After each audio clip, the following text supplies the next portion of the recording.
Yo, what's good, beautiful people? It's your boy Khalifa Saad, and I'm back with another video from Manila. Now, if you guys can't tell, yeah, I'm not the same room I was in before. Long story. Man, so last night I went out, right? And I meant to take you guys with me, but I decided not to. Because I just want to scope the scene, see what things were like. In this one particular area that I've never been before. See what the nightlife was like. And in doing so, I was leaving this particular, it's like a little pub. But I got into an altercation with a gentleman. I think he was Australian. I want to say he was Australian, but he had been drinking quite a bit, and I hadn't been. So I just figured I would play the smart role and just roll out. So as I was leaving and walked up the block, if you know anything about the Philippines, if you've been in the Philippines, you know that construction in the Philippines is how do I put this delicately? It's not to the standards of a lot of construction in other countries, and I'll put it politely. But they were working on this particular road, and as I was walking down the sidewalk, there were no signs, no nothing. But when I stepped off the curb, there was about a 1.5 foot drop from the sidewalk to the street, which of course you can't see that at night. In the area I was in, it was kind of dark. So as I stepped off this curb, your boy busted his ass. I mean, flat, chest first, and I didn't hit my face because I knew I was falling, so I kind of braced myself. And as I braced myself, I broke my freaking watch. Phone flew out of my pocket. Didn't realize that my phone came out of my pocket. But I got up, dusted myself off, noticed the pin on my watch was broken. So I decided that, that was it. My night was over. So I walked off, and as I walked off, I went to grab my... thought that was my breakfast. I walked about half a block up, and I was like, you know what? I've had enough tonight. I'll come out. Let me grab my breakfast.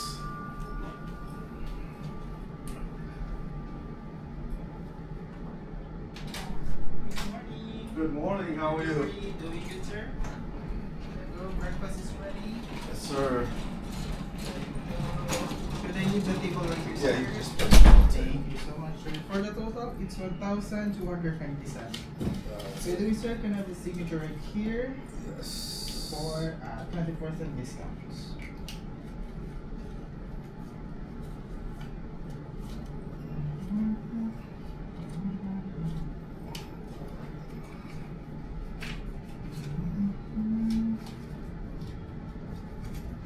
There you go. I see 1,300. For not too much, sir. 10. Oh, thank you so much, sir. Signature.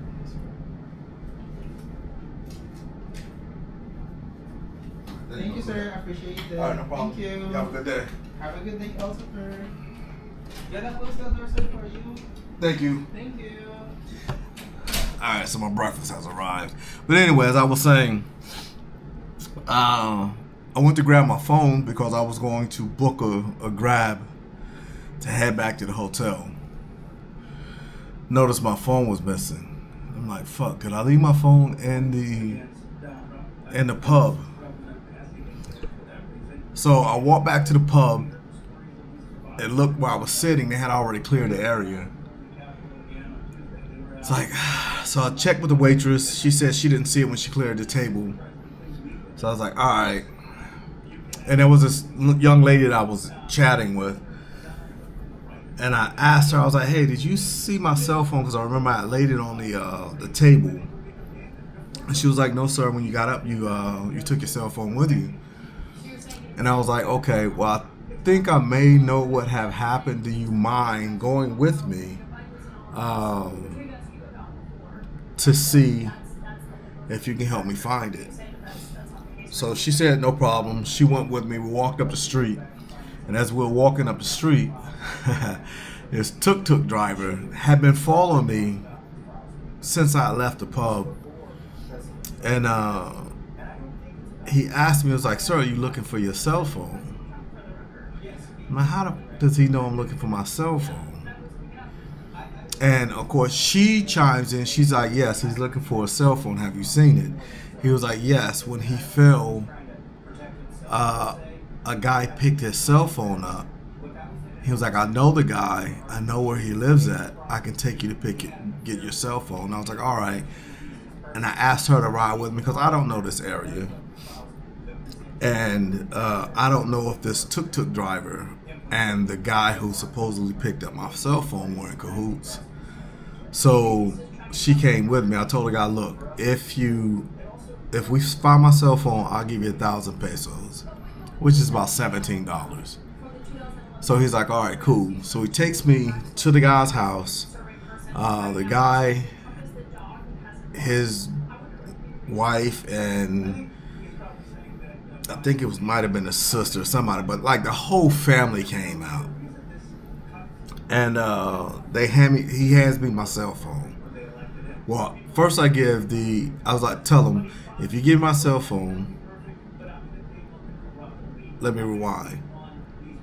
He has my cell phone and shows it to me, and his wife is speaking. She was like, "Yeah, he found your phone. He didn't steal it." And I was like, "Yeah, I know he found it. I fell. He picked it up, and that's fine." She was like, "Well, do you mind giving us a reward for finding it?" And I was like, "No, it's fine. I'll give you a reward.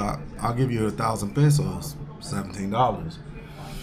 And she's like, "Okay." So I say, "Same time, Smokey. Same time, man. Same time." So we swap. I give him the 10,000. I'm at the 1,000 pesos. He gives me a cell phone, but I noticed the case isn't on my phone any longer. And I was like, "Where's the case to it?" He was like, "Well, the case popped off." And I was like, "Bullshit. Cases just don't pop off. You have to pop the case off, especially with a quad lock like the one that I have on my cell phone." So we go back and forth, and I was like, "All right, I tell you what. I really want my case back. I'll give you another 1,000 pesos if you take me to get my case, because I know you took the case off and I know you got rid of it."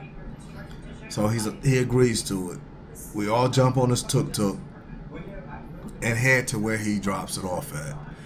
Now, like I said, it's dark in this area. He had chucked it and it went down into this open hole where they were doing this road work at, and it looks like they were working on the sewer line.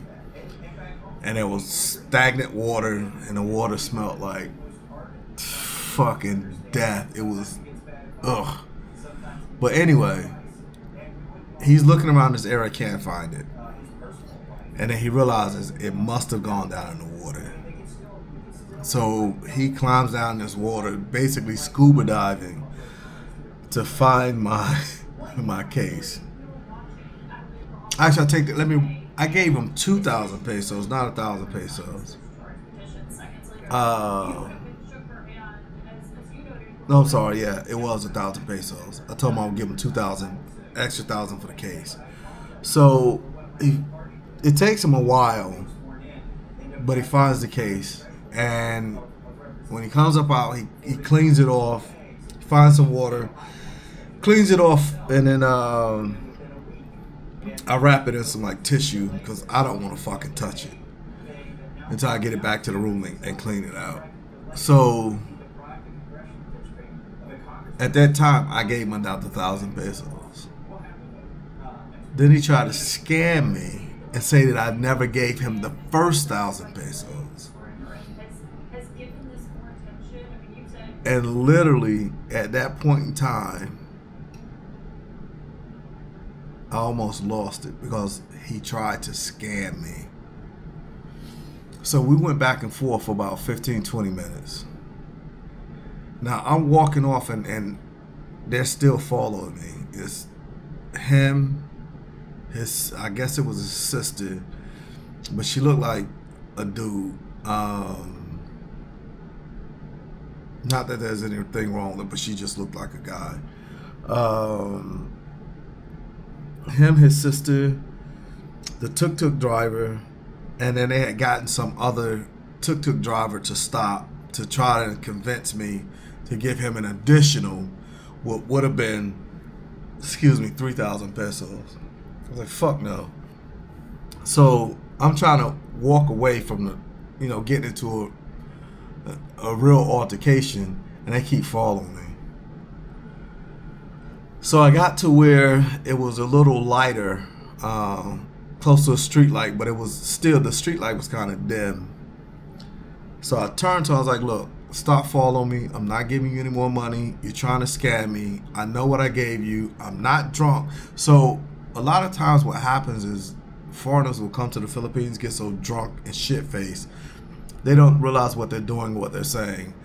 I don't drink, so that's not going to happen with me. And I kept trying to tell him, dude, I don't drink. I'm not drunk. You can't scam me. I'm not the typical foreigner that comes to the Philippines. I've been here off and on for as long as you've been on this earth. So you're not going to get me. So this dude literally tried to square off on me. He's 5'5", maybe 120 pounds. I'm 5'11", 240, 250. Dude, what you gonna do with me? Like, really? So I had my shoulder bag on, and I always, when I'm walking around, I always keep it to the front. So I flung it to the back, and I squared off on him like, what the fuck you want to do? You want to fight? And I was literally about to beat this kid down in the street, and the old girl stepped in, and she kind of quelled it, and she went off on him, and then she got a whole bunch of other people who were standing around. She brought them around, explained the situation. They basically ran them off. So then I just booked a Grab and went back. I was going back to the hotel, and on the way back, I noticed it was a tuk-tuk following me. So this dude, literally, when I got out of the Grab at the hotel that I was staying at, I saw him cruise by, and I'm like, this dude followed me to see where I was staying at. So, needless to say, just to keep down drama and not to get myself locked up in the Philippines for beating somebody down, I changed hotels. And that's why I'm in the hotel I'm in now. But I'm about to polish off my breakfast. Then we're going to get in these streets. I got a meeting with my boy Third Flow today. We're going to put in some work, set up some stuff with my boy Rod God, and hopefully we'll be having some new music coming out at the turn of the new year. So anyway, I'll catch you guys later. Rah.